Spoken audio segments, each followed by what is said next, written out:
Well, good morning, everyone, and welcome to NPU Live. This is May 26, 2020, and I am Keri Rodriguez. And I'm Tim Langan. So nice to be with you this morning. We hope you enjoyed your long weekend. We know a lot of people were enjoying their long weekends because, boy, they were out and about. Man, oh, my goodness. Yes, those beaches were packed, even though cases are climbing to a pace of 20,000 cases a day in the U.S. right now. Stunning.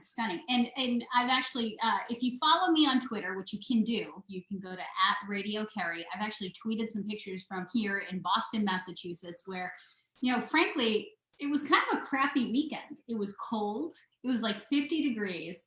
And people were still out at Revere Beach and Carson Beach. Yeah, it was a weekend where you would not want to go to the beach, but people were doing it in droves, and not looking like a lot of social distancing going on. Nope, they're looking pretty close. But I will say we did have some hot weather blowing through the National Parents Union Facebook page. Ooh. Oh my goodness! Yikes. People were really in a lather. And certainly commenting a lot this weekend about our Bill of Rights, going back and forth about how parents are feeling. It's a very emotional space, but it's also interesting to see how things kind of pan out based on where you are geographically, where you are demographically. Yes, very. Say. So if you'd like to participate in the conversation, by all means, jump into it. You'll be joining many others who are interested in talking with you across the country about whether or not schools should reopen in the fall, and when they do, what should it look like? What could it look like? And whether or not parents should be a part of that conversation.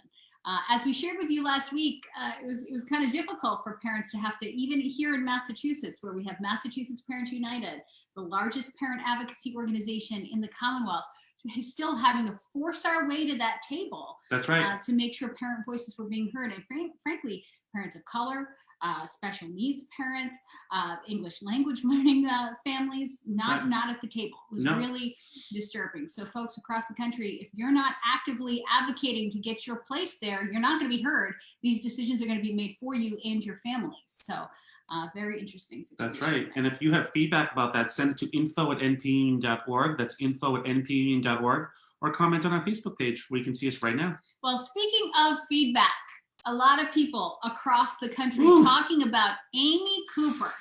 And we're going to say her name because we need to be talking about Amy Cooper and her disgusting behavior. I'm sorry, I'm going to editorialize here. That's good. It's a Tuesday. It's okay. God. Get it out. Another case of white women calling the cops on Black folks and really, not recognizing the fact that that's incredibly problematic. The police are not here to save you from Black people being in a space that you, frankly, in this situation, let's tell the full story here. Apparently, this woman was in New York Central Park in an area where bird watchers go. Right. The Ramble. The Ramble. The Ramble. The Ramble, which sounds very Jane Eyre, Jane Austen, I don't know, like something like that. Pride and Prejudice, The Ramble. I know. I'd like to be walking through there with a little parasol through the Ramble. I don't think I've ever been on a Ramble. I don't know. I would know. Maybe I have been. You live in New York. Yeah, I don't think I was ever on a Ramble. But apparently this park called the Ramble. There's an area, it's for bird watchers. There are little plantings that are there that encourage, these ground-dwelling birds to come. That's right. I'm not a birder, but a lot of people are. And if you're in New York, this is like your only, that's it. That's where you can go see them. Chance of getting close to nature. So a lot of people love it. And there are rules because we live in a free society. That's right. But it's not, you got to have rules in a civil society, right? And one of the rules is put your dog on a leash in the Ramble. So there are three things that are my pet peeves right now. One is people who don't wear masks. Put your mask on. Put your mask on. Two. Your whole face, by the way. Two, people who don't leash their dogs. Like this guy here, pretty cute, pretty harmless. Howdy. When I walk him though, I put a leash on him. That's Sorry, right. Howard. Sorry to wake you up there, buddy. And three, wasting time with 911 operators by calling the police on African Americans. But it's not just about wasting time, Tim. No. Like you're weaponizing 911. Yes. You're weaponizing the police because police brutality and racism is a thing in our country. That's right. And when white women pick up the phone and use 911 as a weapon, you're gonna kill Black people. That's right. Like that is the bottom line. If you're confused about why this is a problem, let us make it very clear to you right now this morning. When white people pick up the phone and call the police because they are being inconvenienced or in their minds. I mean, this is like ridiculous. This is a white woman who's violating the law, the rules of Central Park. She's got her dog off a leash in the ramble. This guy is a birder who happens to be a Black man.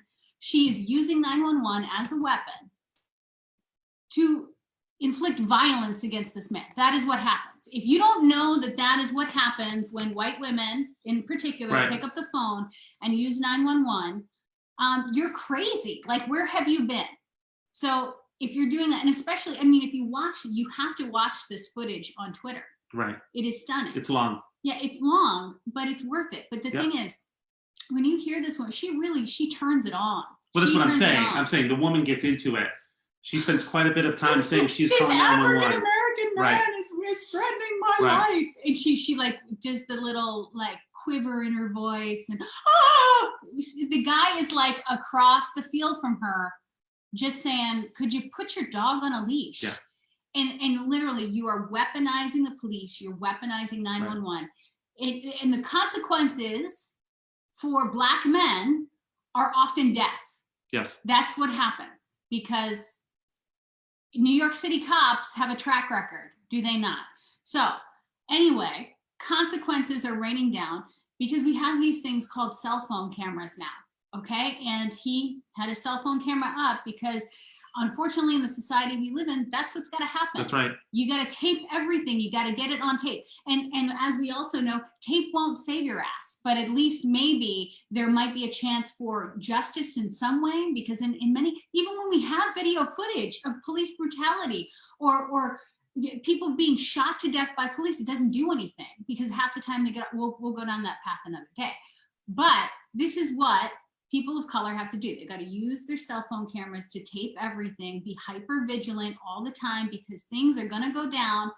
And in this situation, that's what this gentleman did, Christopher Cooper.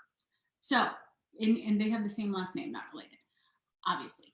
So anyway, he videotapes this woman. Right. And puts it up on the internet. And she's like clueless, no clue at all. But the thing that is really, you know, obviously what's going to happen in this day and age. Luckily, it gets up on Twitter. It goes viral. People find out who she is. Because she had a face mask on, she took off. And actually, her dog walkers outed her, saying, "We know who she is, and we know that dog Henry." And by the way, very, very questionable behavior with the dog.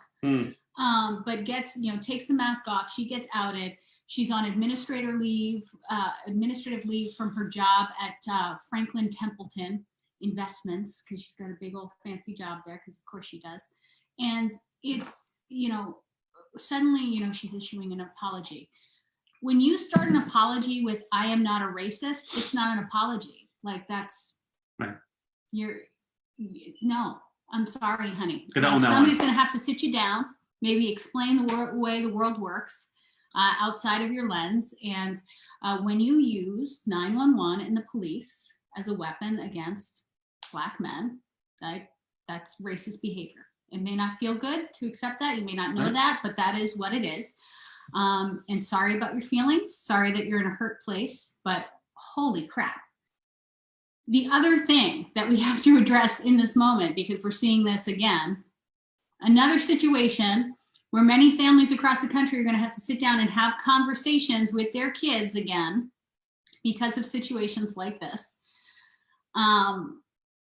What is also very troubling about this situation is that we saw more reaction to the way this white woman was treating the dog because she was treating the dog terribly. Right. She's snatching up the dog, she's choking the dog. Lots of outrage from people over how they're treating the dog. Around how the dog is being treated. Listen, I get it. The dog's all set. The dog's fine. The dog is fine. Dog has actually been taken back from the shelter from which she adopted, or the rescue that she adopted the dog from. But a lot of people of color today having feelings about the fact that, there's more emotion around what happened to the dog from other white Right. folks than what is happening to a human being that is Right. having the New York City police weaponized against him. So I'm just gonna say, gonna step out of my comfort zone here for a second and say, I can imagine how I would feel if someone threatened to call the police on me. mm-hmm. How that would scare me. I can't imagine how you would feel as a black man, knowing that the police might be coming. Yeah, because you, just by virtue of how you walk in the world, you know, if the cops were called on you, you know, that would be anxiety inducing, but you could actually have a conversation with them. Right, I wouldn't fear for my life. Their first inclination was not going to be, oh my gosh, here's a black man, he must be violent and have a weapon. Right. Let's shoot him before we ask any questions. Right. You know, and that's the essence of privilege. And if you are, this woman is 41, if you're 41 years old and you live in the United States and you don't understand the racism that exists in our society at this point, like, and you're one of the heads of Franklin Templeton Investment, like, I got nothing for you, lady. I got nothing for you. So. And I think it's important to point out too that this did not happen in, no offense, because we're picking on Vermont a lot lately, the backwoods of Vermont. This did not happen in the burbs. This happened in the center of a very diverse city, New York City. So if it can happen there, it kind of tells you how common this is. Yeah, and any part of her apology that kind of goes to, well, I was very scared, I was upset. When you watch the video and you see this woman put on the whole act, the damsel in distress, I'm gonna call it. Yeah, I'm sorry. I got nothing for you. Please, lady. Okay, and again, that's not how you start an apology. Let's go back to the drawing board, start again. This lady's from Canada. Perhaps you should retreat. I don't know. Just putting it out there. But that is in the news today. Lots of conversation there because unfortunately, we have to continue having this conversation over and over and over again because it keeps happening. Please stop it. Stop calling the police on Black people and brown people. Stop weaponizing the police. Please, we beg you. You know what's going to happen. If you're confused about it, let's make it crystal clear. Do not call the police on Black and brown. Well, we will keep having this conversation. We're going to have it every day. We're going to have it a lot today. We're going to have it again at noon on NPU Spanish Live, Spanish Facebook Live. We're going to have 2 p.m. as well with Christina Laster. We're going to have it Wednesday, Thursday, Friday, every day. We have multiple shows with Bernita Bradley with The Apparent Voice on Friday at 4 p.m. Don't forget Dad to Dad, too. And I got to tell you, I can take a look at this lineup with Tafshir, with Bernita, with Bravette.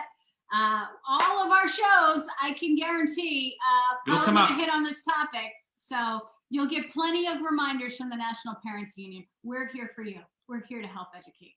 Well, you know who gives me reminders every day? Mira Browne. Mira Browne, let's get her on. Hey, she's from New York. Her family's from New York. I'm sure she's got a take on this too. We'll check in with her from Austin, Texas. Mira, have you ever been to the Ramble? Yes. You have? Oh, okay. Oh, cool. Tell us about the Ramble. Tell us about the Ramble. I mean, it's been a very long time. I mean, it's like most of Central. It's like most of Central Park. I mean, it just feels like you're in a little bit of like a forest, basically. Yep. But there's a lot of. I mean, Central Park is huge, yep. Right? Like, and it has a lot of different places. And what's so amazing about it is that you can be in a crazy, busy, loud city and retreat, which was one of my favorite things to do, most of us, and retreat and just feel like you have some peace and quiet. And that's why people love the Ramble, or really anywhere. You can go sit on a bench and be surrounded by, I mean, it's such a peaceful place, and it makes me so angry as a New Yorker to hear these stories. But, you know, you pointed out, Keri, I've been hearing these stories since I was a little kid. New York is not immune, as you said. Yep. It's just not. But where she was is a beautiful place, and she shouldn't have had her dog was supposed to be on leash. So it's the law there. It's the entitlement. I know. privilege, the weaponizing, like all of this is just so gross. You And know, the thing is, it's like, we have to talk about it. It happens so often, it almost becomes old hat, but we've got to talk about these things. Like, how many times is the story going to come up? I mean, 'tis the season for Karen to call the cops on Black and brown people. It's going to happen all over the country. Black people are going to be out having barbecues, and people are going to be picking up the phone, yelling about, oh my God, like, oh, they're cooking meat in their driveway, or whatever it is. It's going to be like, this is like walking on the subway in a hoodie. I remember I had a friend in high school, and we were in conversation, and we were talking, and he said, I never wear a hoodie. And at the time I was like, you never wear a sweatshirt with a hood, like a hoodie? And he was, Mira, I'm Black. You think me running for the subway to get to school in a hoodie is a smart idea? And it just, and I that was a moment, to your point, right? I also live a very privileged, right? Those are things that I don't have to worry about. And yet there were kids my age all over New York City taking subways right to school, who literally, like, whose moms and dads wouldn't let them leave their house in a sweatshirt with a hood because of what people could think, right? Of running for we all ran for subways. We all ran before the doors closed to make sure you got on the train in time to get to school on time, or whatever it might be. Can't wear simple. And so, yeah. Like a couple weeks ago, we were teasing Tim because That's what we do. That's what we do. But the police were like right out front, cops outside, blue lights, the whole thing, right? And Tim walks right out there. He's like, "Well, let's see what's going on out here. Like, what's There's nothing else going on. We're in the middle of a pandemic. I know, but what do you want? And in an equitable society, anyone would be able to do that because you'd Right. be curious about what's happening in their neighborhood and go see if they're. I don't even know what you would do out there, but we were laughing because I was like, that is the whitest thing to do in the world because cops are around. You're gonna see them? What are you gonna do? Like, any interaction with police, unfortunately, for people of color invites tragic action, because we have seen people of color who are actually trying to help other people, help the police, who have been shot and killed. I mean, listen, I want to make sure they had enough mayonnaise. Okay? Yeah. Maybe they were out of mayonnaise. That's the thing, right? It does not occur. So we need to Right. have this conversation It's so that maybe white folks will understand, like, Yep. it is not the same lens for every Right. family. It is not the same lens for every person, but the precautions have to be made. And maybe that's good, at least that's the good that can come out of the situation. We can continue to have this conversation because Lord knows it doesn't seem like this epidemic is going to stop. But God, No. We're seeing more of it. We're seeing more of it with the cameras now. oh, Every day I bring up Facebook and you're seeing someone who's choked or beaten just because they were pulled over. for a taillight, you get somebody who ends up being the judge, the jury, Yep. and at times the executioner by the side of the road because you got pulled over for something stupid. Like, what could the punishment not fitting the crime? There's no words for this. It's excruciating. We talk a lot about, our kids, our sons, and just how they're young. They're 6 and 2. But the 6-year-old's not too young to start having a conversation about race and culture and bias, right? And so we're starting, but there's a part of me who also just recognizes how lucky he is, and I get that, and I know that, and there's a lot I need to learn in being a parent, right? And how to make sure I raise a son who understands that, and who, I don't know, just who can, I don't know. It's a hard conversation. The thing that always comes to mind for me is the situation with my Miles, when he was in pre-K at the Healy School, not far from here at all. Was it the Healy School? It was at a school. I can't remember which school it was. So he was in his early ed class. I think he was like 4 or 5. And it was like the after school portion of it because mommy had to work. and he had Legos, and he had thrown some Legos in the general direction of another kid. And so I get there and I'm greeted with the pink sheet, Oh boy. Yeah. where, you know, Miles is labeled as being aggressive and all, like, he aggressively threw the Legos in the direction of another child, this whole thing. And I'm looking at this woman, and you know my Miley. He's a lot of things. He's aggressive maybe with his little brother, but he's more passive aggressive. That's about it. He is very flamboyant and fabulous, and we love him, and he's sensitive, and he's like my little flower. I could never see, like, he's not the kid who is ever going to bully somebody else. He's like the soft. He might have dropped and spilled lots of Legos. Yeah, he's in that state. But I said, did my child hit someone else? Did the Legos hit someone else? Like, was he intentionally like firing Legos? No. It was probably an accident, but the child could have been hurt. And like, it was like so blown out of proportion. And then I'm thinking, like, you want me to sign this piece of paper? I remember the argument. Like, I'm not signing a piece of paper labeling him as aggressive in pre-K or whatever it was. I was like, are you kidding me? Like, this is going to follow him. I don't know where this file is going. I don't know who's looking at this file. Like, this is not happening.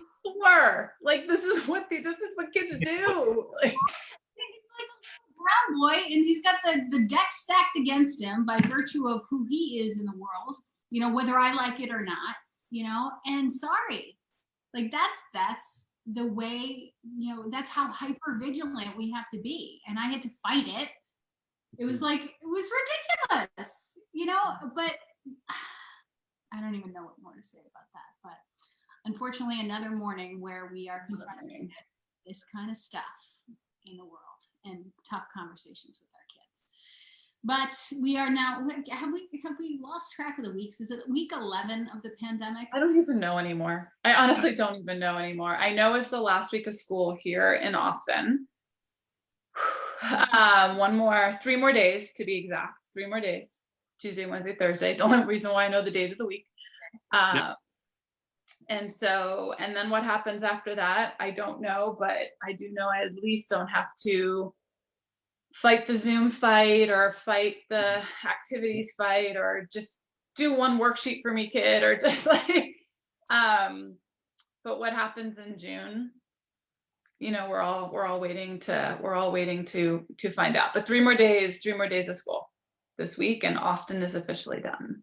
So wow.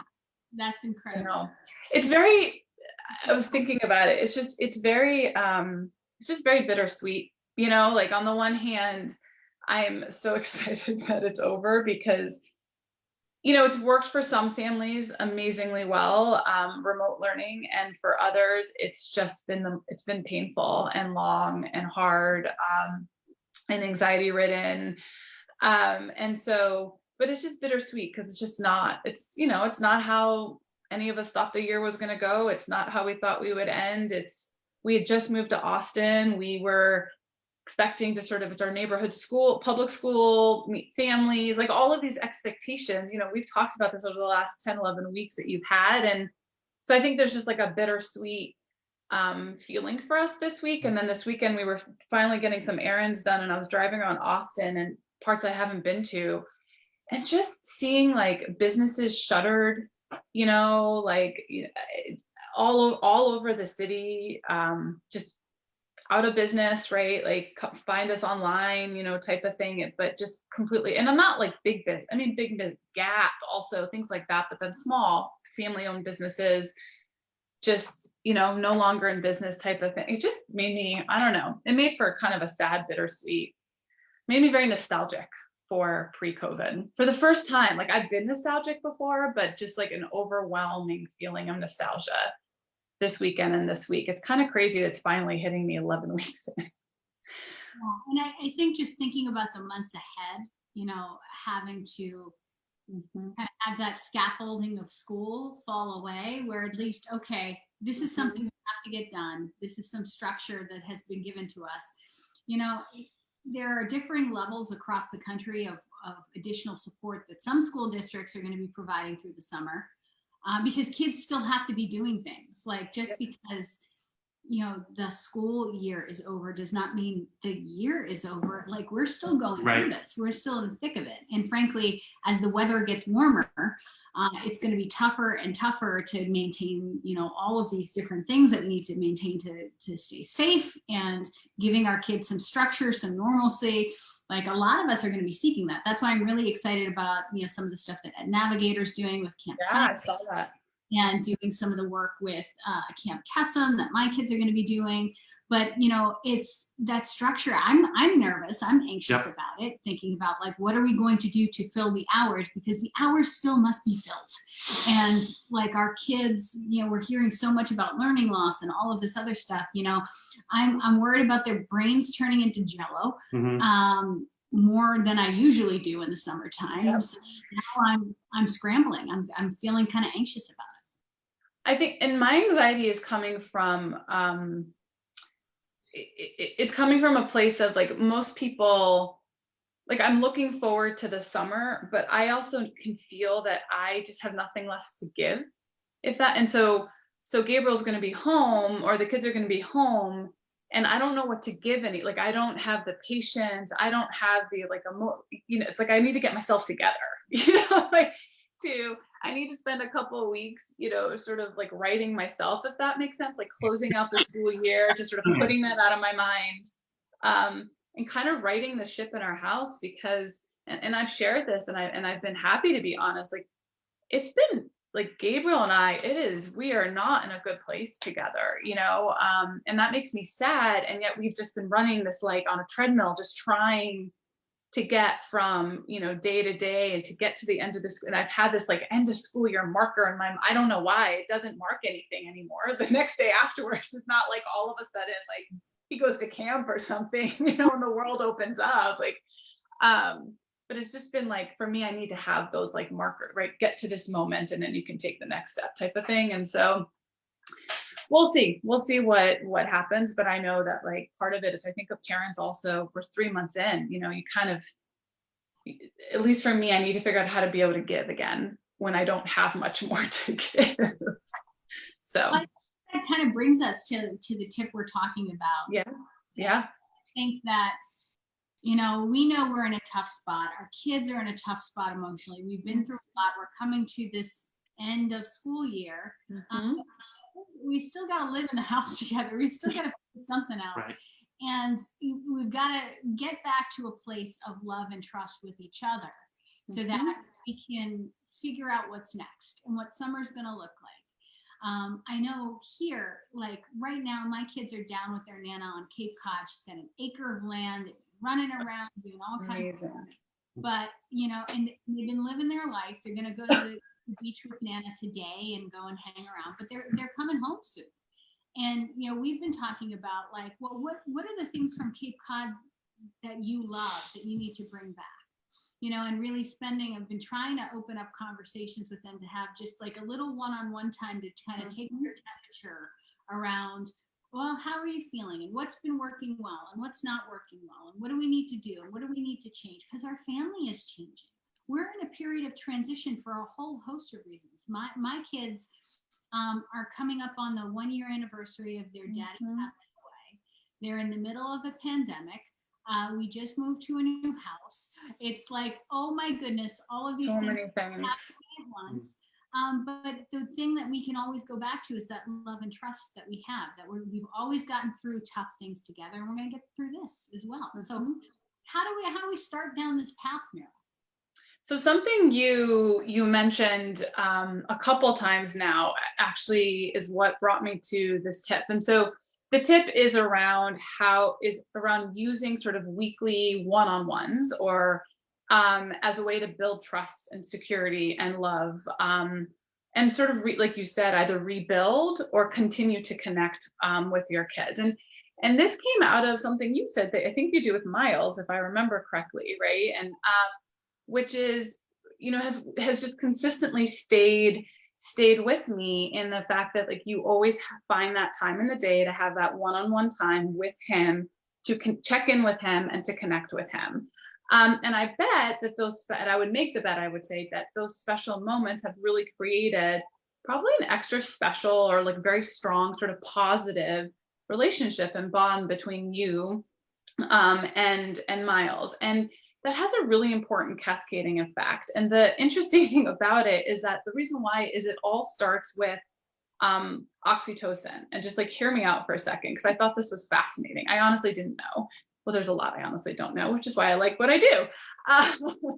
And so I'm a big fan of Dr. Pamela Cantor's work, and she's been a child psychiatrist for 2 decades, specializing in trauma. She founded Turnaround for Children, which is a phenomenal education nonprofit. A lot of the work we do and what we've talked about is based on the habits we've talked about, things like that is based on her work. And she points out that those one-on-one moments, that hug, that smile, that laugh, that closeness, that touch, right, produces a biological response, the release of the hormone oxytocin. And it's known as like the love hormone because it's released when people bond. Well, what's interesting about that is that oxytocin also combats the stress hormone, cortisol, right? So like think about that, right? And that in itself fuels brain development, which opens up the ability for kids and humans, us too, to be open to new experiences and learning and all of that. And so when you think about that as parents, right, we can use the power of oxytocin to establish that deeper connection, to help our kids feel secure and loved and build trust and all of that. And the secret is through these essentially one-on-ones, to give them that special moment every single day in connecting with you. And I know that sounds a lot, especially if you have more than one kid and you're trying to figure out how to do that. And so to get started, there's a really interesting concept called 2x10 strategy. For 2 minutes a day, 10 days in a row, plan one-on-one time with your kids. 2 minutes a day. That's all it takes, 10 days in a row, right, to sort of create that habit. And you can literally just say to your kids, for 2 minutes today, we're gonna have some special time together. We're gonna play a game. We're gonna talk. We're gonna go for a walk around the block. Whatever makes sense to you and your family. And what's really important is that this one-on-one time needs to be around what they want to do and what they want to talk about. This is the stuff I have to tell myself, because I generally make it about, I'm like, I have a long laundry list of things I want to connect with Gabriel on, right? Or that I would like to do. No, it's not about me.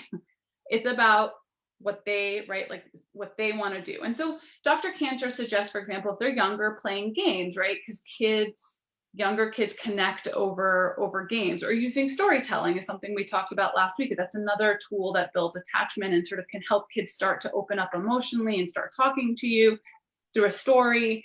For older kids, you can just simply have a conversation. How are they feeling? What's going on? Today with Gabriel, I'm planning on giving this a try. We used to have a moment before he went to bed. That was our moment. We would sort of, Mommy, would you snuggle? And I would lay down, and we had just read a book and the lights were off, and we would just have a moment. We never got too far, but we would just sort of talk a little bit. And that was our bonding. That was our weekly sort of our daily, I would say, one-on-one. And he doesn't want to do that anymore, which just like devastated me. He's like, I guess at 6.5, that's like, doesn't want that anymore.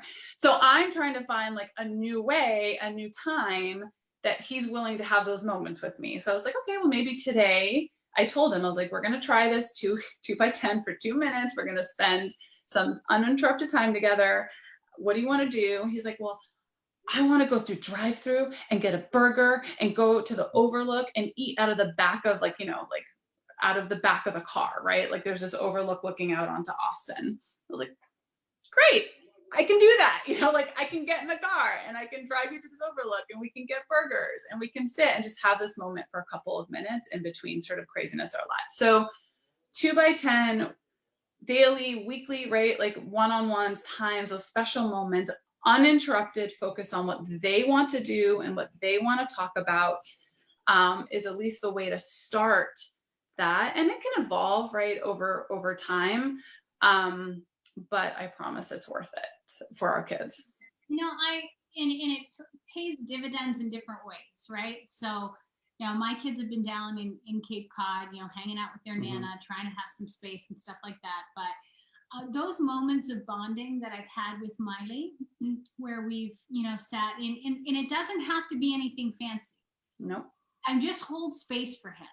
I have 3 little boys, and I know a lot of parents out there have multiple kids. It's really hard, especially if you're the only parents. It's really hard, and they get really mad that they don't have your undivided attention, and they're competing. And they fight for it even more. Yep. And they fight each other. It's a mess sometimes. But just holding space for each one of them, like, having Miley in my bed saying, were there things you wanted to say to me today that we weren't able to talk about, like anything, like, and it could be something stupid. Or, if I invite him into my space, one of the things that he likes to do, and when he's older, he's going to kill me, but he likes to figure out what dress I'm going to wear in the morning, or what earrings, or I love that. Yeah, or what color nail polish I'm going to have, or whatever. Like, he likes to put his little imprint on me. Like, I pick out mommy's dresses, and he goes through my closet or whatever he wants to do. Like, just, and it gives him a little space to do something that, with me. But then in those moments where he's during the day where everybody's on top of each other, I can see how he, when everybody is fighting and everybody's kind of going back and forth, and he feels a little shut down, maybe it's by another adult, maybe it's by another kid or whatever, and I can see him, because I know this kid, he's like a little me. I can see him kind of shut down a little bit. I can say, hey, and I give him the eye, and that little connection between the two of us, kind of just by me, we've shared so much time, and he knows that I see him, and I understand what's going on in his brain because we've had that connection. It can turn something around, saying, hey, do you need a minute? Yeah. Or what's going on over there? You don't have to shut down like that. You're important too, because he tends to do that. It's the I see you, right? Those moments allow kids to know, right? And this all comes back to making sure they know they matter and all of it. But I see you, right? That moment. And over time, you may not need the 2 minutes or, whatever it might be, because you established that connection. But to get it started, letting them know. And again, the really interesting part of this is that all of this ultimately calms the brain, opens them up for learning, allows them to feel like they're right? They're loved and they're connected and they're secure. And that's the only way kids learn. They need that. Physically. And you're right, because now it doesn't take, I don't have to pull him aside or anything. I can just say, hey, I give him a look. Because he'll go into this mode where fine. I'll say, hey. And then all right, my mom at least sees me. My mom knows That's right. I matter. I got hurt feelings. I matter at least to my That's mom. Right. All comes back to and that. you can see him kind of perk up a little. I'm like, okay, what are you feeling? Well, you're not going to say, I'm not going to say anything now. I'll just shut up. No. What do you have to say? And then he'll turn it around. But even in those moments, it just, I think it's really important to them. It's hugely important. Hugely important. So again, in all of the things we've talked about, right? The little things that we can do right now. One of the things is trying 2 minutes a day, 10 days in a row, see one-on-one time, focused on what they want to talk about, what they want to do, just the connection, that bond, that special moment, that hug, that laugh, that smile, that whatever it might be, can do a lot for ourselves, but also our kids. This guy is really good at that. This guy will grab them and say, I got to tell you a secret. And they've heard the secret 10,000 times. It's the same 3 secrets. It's I love you. I am your father. And I call one my pickle. Dylan is my little pickle, and Max is my little potato. So I tell you the origin story of where I found them, which was in a pickle patch and a bag of French fries. I love it. We do the guess what game too, and my kids know what to say now. Miles goes, we're like, guess what? I was like, I love you, the 2-year-old, and Gabriel's like, I love you. That's what he does. But he does it every day. That's right. If they're grouchy, they don't have a choice. They don't have a choice. All right, Mira, thank you so much. Yes, live from Austin, Texas, from Prepared Parents, and you can get their tips. Preparedforsuccess.org. Takes under 10 seconds to sign up. And they're not stopping during the summer. You can get them every single week.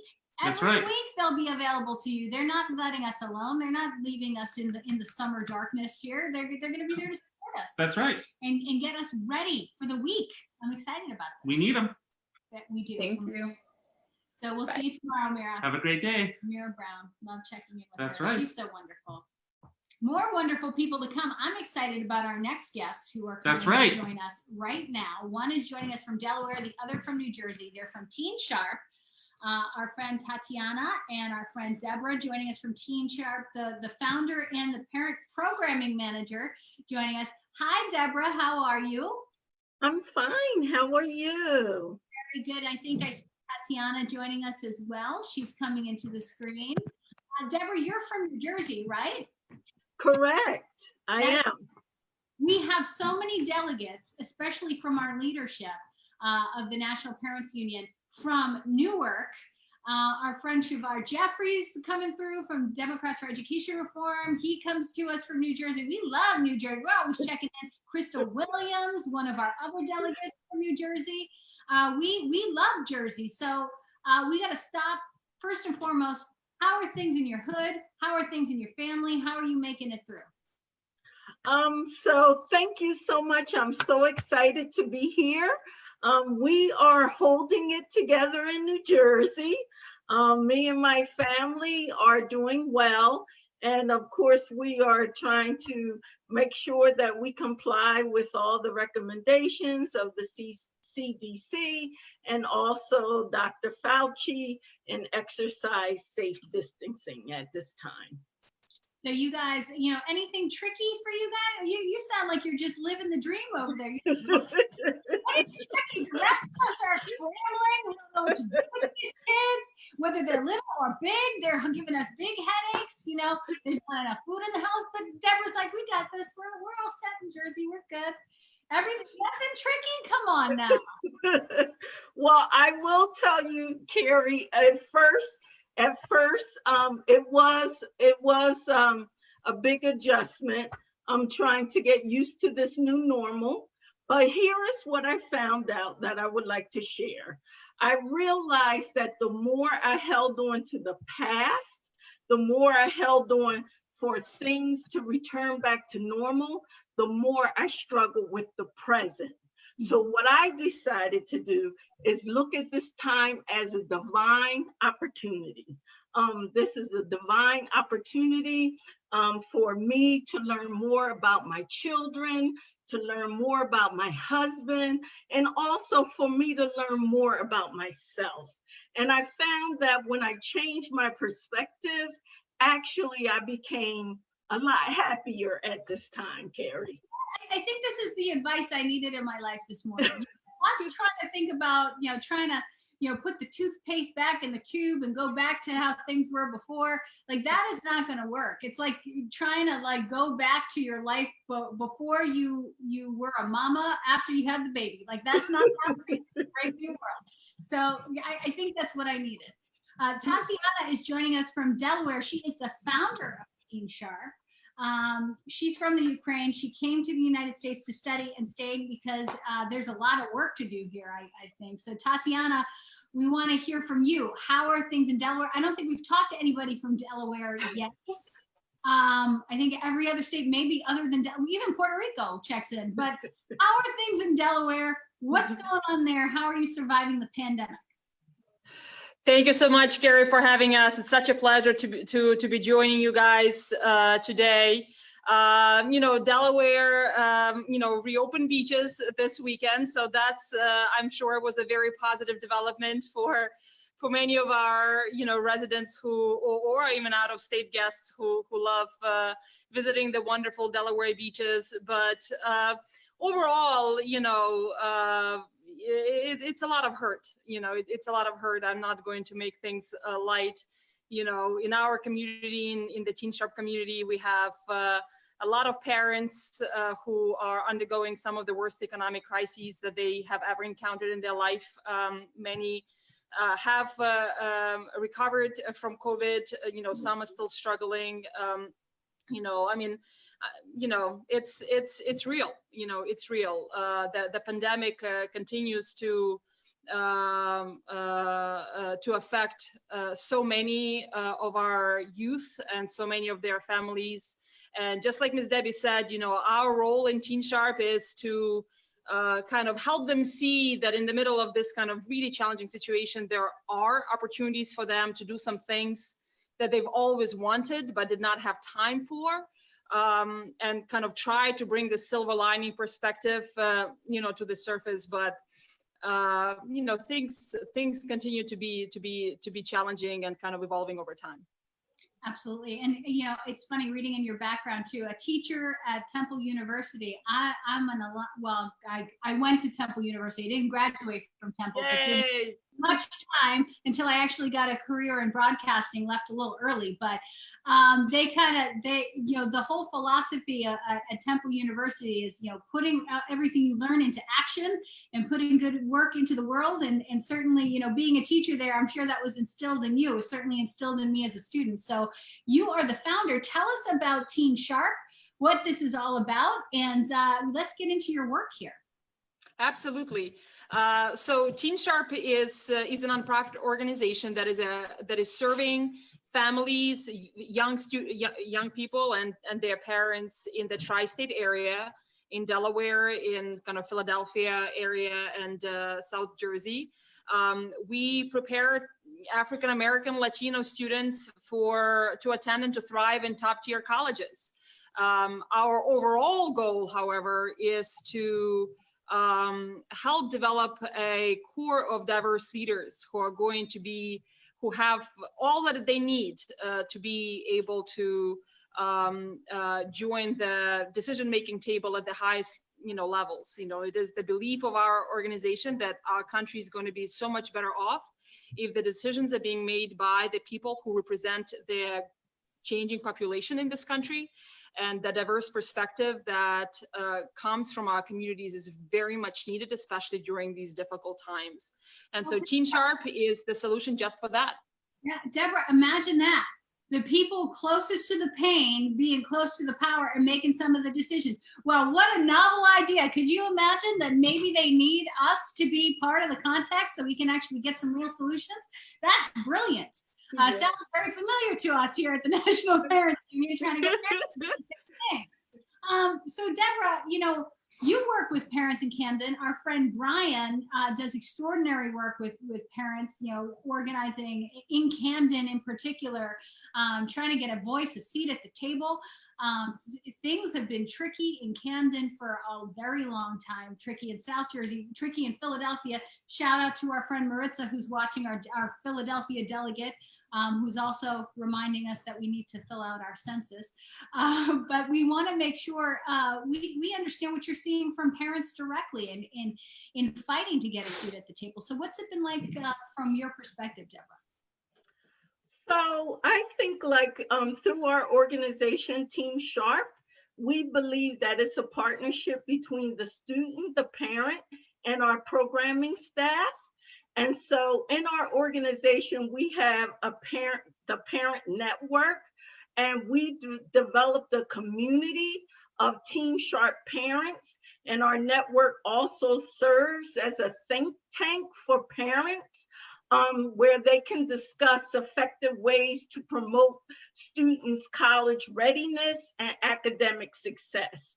We also believe very strongly in empowering in our parents, because a lot of times the decision makers do not make us a seat at the table for our parents. And we want to make sure that our parents realize that they are much stronger and more powerful than they have ever realized. And it's important that they advocate for their children and also teach their children how to advocate for themselves. You are speaking our language, because you know what we find across the country, and we're about 200 organizations across the country in all 50 states, DC and Puerto Rico. And you know, especially in this COVID conversation about reopening and all of this stuff, very seldom are parents being invited to the table. Let alone children, let alone teenagers who actually have to go back into school should they reopen. it has been a fascinating journey to see, folks come together. They're developing their little task forces about, deciding what's going to happen and when they're going to reopen schools and what it's going to be without us at the table. So we have decided, while we may not be invited, we are coming, and we are coming with a Bill of Rights about what our expectations are for school reopening, starting with health and safety. Frankly, many of our schools, and you guys know this, come on, Camden now, come on, folks in New Jersey, Philadelphia, I know this firsthand, I've seen it. Some of our schools don't have functioning bathrooms, don't have places where you can wash your hands, aren't clean, pre-COVID. And now we have a virus, and we're supposed to trust that these folks that haven't really shown us that they care very much about us generationally, we've been failed a long time. We're having to fight for this. But now we're supposed to put our lives into their hands and trust that they're going to get this thing covered. So talk to me about COVID days, how you guys are mobilizing, how you guys are thinking about getting parents and teens to the table where they should be to make sure they're part of the decision-making process around what school's going to look like after we're all through this. So one of the other things that we believe in TeenSharp is basically lifting as you climb. So as we empower our parents in our TeenSharp community, we don't want this information just to stay with our parents. We want them to share with the larger community as a whole. We're always constantly encouraging our parents, when you come to the parent shops, reach out and bring a friend as well. And I know this may be hard for some people to hear, and some people may even disagree with me when I say this comment. But when you say that there's been no seat reserved for us at the table, I would say, from my own personal experience of raising two sons myself, a lot of times I find, whether the school is in Camden or Philadelphia or New York or wherever, many of these institutions are not made for children. Many times these brick and mortar buildings have been structured to serve the needs of adults as opposed to the needs of children. And so we as parents must truly come together and use our voices in unison. Sometimes between, getting food on the table and paying the bills, sometimes our parents are exhausted, but this is a fight worth getting in. Yeah, and this is not a hobby for us. We are directly facing the consequences. That's what I try to explain to folks. That's why we're a little bit different. We don't have the luxury of going home and saying, "Oh, we've solved the problem." I got to go home and do my real job with these boys. Like I got to take care of my real business here, which is raising 3 young men. Tatiana, you are raising 3 little kids over there while running this organization, trying to empower teens and families to be a part of this conversation. As you said, so many families right now in crisis at the same time. So many of our organizations trying to walk and chew gum, serve their communities, serve the folks that are members, but at the same time, being a part of these important policy conversations. As a founder, share some advice with us. How do we do all this? It seems very overwhelming, and how are you managing balancing both, serving the immediate needs of what's happening in communities and in Delaware and southeastern or in southern New Jersey and Philadelphia, that whole area, while at the same time, being a part of these really important and critical conversations, on the policy level? Absolutely. So the big piece that we were sharing with our families from the get-go when this crisis has begun is that we are going to be so much better off if a few things happen, right?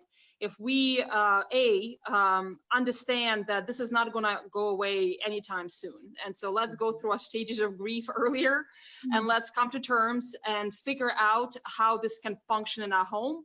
And once again, uncover what are the opportunities that exist. So we started off by working with our families, on the idea of a routine. your family routine will matter more than ever before. If you have a strong routine, your kids will appreciate it. You will have time to do the impossible task of being a parent and having a full-time job. And hopefully you will have those times together to bond that you guys were discussing earlier before we came on this show. So routines are really, really critical. And then when we think about routines for the kids, so what are those family traditions that just cannot go away because they give our children a sense of normalcy, right? And, continue to influence, how their mental health, right? And how well they're coping with the loss of social life and so many other things. And also utilizing the resources that technology offers us more than ever before.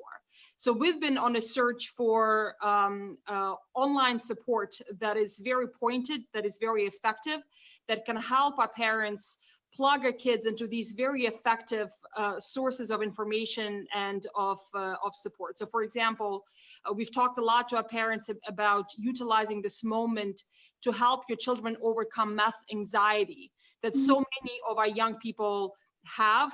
We work mainly with high school age, but studies show that kids as early as first grade have overwhelming math anxiety because so many of us as parents have been anxious about mathematics. Yes, I raised my hand too. Right here. I always say I'm way too pretty for math. Can't do it. Can't. Yeah. Not for me. And so that will pass down to my kids. I need to stop it. Although they're yes, and so we've been telling parents that like we've all said these things, right? But now is the moment when we do not have standardized testing, right? When there are certain things that have been relaxed, let's use it as an opportunity to cultivate a learner in your kid. Who is a learner? A learner loves to learn no matter what it is and no matter whether they're tested on it or evaluated on it, at all, right? And we can become learning families. When we are cooking together, let's talk about math involved. When we are shopping together, let's talk about math involved. Let's think about how we can make a difference in the community. So I talk to my kids, for example, my oldest daughter is 5 years old and, sometimes she's like, Mommy, what are you talking about? What does all of these words mean? But like I want to talk to her about how much people are hurting, right? What is the opportunity that exists to alleviate the pain? What it is that we are learning about our society that is going to be really meaningful when we get out of this crisis to make sure we can prevent the next crisis, right? Because we have big issues that are coming our way around climate change and, healthcare and so on and so forth. I mean, inequities that have existed in this country for centuries are going to be brought to light over the next few years more than ever before. And so what is the role that our kids have and our families have to play, not to be just a waiting when I'm going to get hit with the next crisis, but how can we together as a unit become entrepreneurial, awaken our kind of imagination to innovate for ourselves as a family, but also for our community, because solutions for the families of color in particular, the best solutions have always come from within, and so this is an opportunity for us to get empowered and to utilize this time and bring our kids into the fold for them to realize that learning is not for the school, it is not for some teacher and so on. It is for you. It's for us as a family. It's for us as a community. It's needed. I think that mindset is so important. I've been starting to talk to a lot of folks across the nation about the idea of whether it's an education policy leader or some of our members or even some members of the press as well. This mindset that, our kids are broken, that this moment has broken them, that they are so far behind, that they're not learning anything, that they're going to have these deficiencies, all of these things. Our babies are not broken. They are learning things. They are learning different things. They're learning in different ways. There are still opportunities. There are going to be bright spots from this. Yes, maybe academically in a purely traditional sense of what we've created in this status quo, in this system, we may be deficient in making progress on that one specific thing. But to have a mindset that no learning is going on, that no growth is happening, that our kids are so broken, that they're never going to be able to be proficient. Like in this moment, our kids are learning resiliency and grit, and they're learning things with mama in the kitchen and with grandmama in the yard, and things about history and culture and perspective and different ways to look at things, overcoming adversity, problem solving, all of these things that are beautiful. Our children are beautiful and capable and bright. They're not broken, but if we have a mindset saying, oh my gosh, you know, it's just like you were saying about math. If you go into it saying, I'm no good at this, I'm never going to be any good at this, and why even bother? Then why even bother, right? So I think that's a critical takeaway, and I love to hear you guys approaching it from that perspective. If folks want to hear more about your organization, Deborah, how can we find you? You can find us at teensharp.org. Wonderful. That's TeenSharp.org. Tim has already got it up on the website so folks can find you. I'm so glad that you ladies joined us this morning. So inspired by your work, and exactly what I needed to hear this morning. You know what? Get through your grief. What's done is done. Like we cannot continue to grieve. We got to move forward. Gotta move forward. Oh, it's gone. It is time to think forward. And I love that. So thank you so much for being with us this morning. Thank you for having us. Thank you so much for having us. Wonderful. Thank you all for being with us this morning. Really a wonderful conversation. Some great comments here. Checking in. Daniel Walker saying hello. Taff Shear, whose show is going to be later today. That's right. Very excited. Get Tamika from Vegas chiming in. From Vegas coming in. Let's see. Oh gosh, a whole bunch of people. Megan Griffin's Shirley watching. is here. Consuelo is here. Maritza, of course, holding it down as she always says from Philly. So excited to see. There's Fergal. Happy Yvette. belated birthday. Happy belated birthday to Fergal. But some really great programming we want to remind you of today. 6 p.m. Parent Impact with Taff Shear Cosby coming to you live from Jersey. I love that. That's right. show. That's great. That was fire. She's doing a great job. She's doing great. A Parent Voice with Bernita Bradley. That's appointment. That's appointment Facebook Live right there. You got to check in. She's live from Detroit. That's right. She's live and she's live. So make sure that you check in with her. 7:30, Vivette Duke, Speak Your Truth. That's right. Always loving her program there. So And 9 today p.m. is going to be wonderful. 9 p.m. Decompress with Marisol Ralusha. That's right. From San Diego to chill you out. That's right. That's what they do in San Diego. That's right. They chill out. That's right. She's like a cool breeze coming to you from San Diego. Talk to you about your ancestors. That's right. So and you must touch base with your ancestors. Do that. As you begin the week. That's right. Thank them. Thank the land. All right. Thank you so much for being with us. We're so grateful that you join us every morning. Glad that you're here with us at our new time. That's right. 10 o'clock. 10 o'clock. We're trying to go easy on the West Coast, folks. Guys, it's not just because we're lazy and we want to get up later. You know, we're mamas and daddies over here. We're up. Okay. But our folks on the West Coast, we want to bring them to the table. That's right. Asking them to get up and be alive and willing to share their brains at 6 a.m., 5:30 a.m. Oh my goodness. So we need our West Coast folks. So yeah, we do. We're opening it up. We're getting a little later there, so we can include more of our folks across the country. Right. Be a little kinder to them, although they have been very kind. They're very kind to us. They're good people. We'll be back tomorrow at 10 a.m. Have a nice day, everyone. Same channel, right here, the National Parents Union. See you tomorrow. Take care.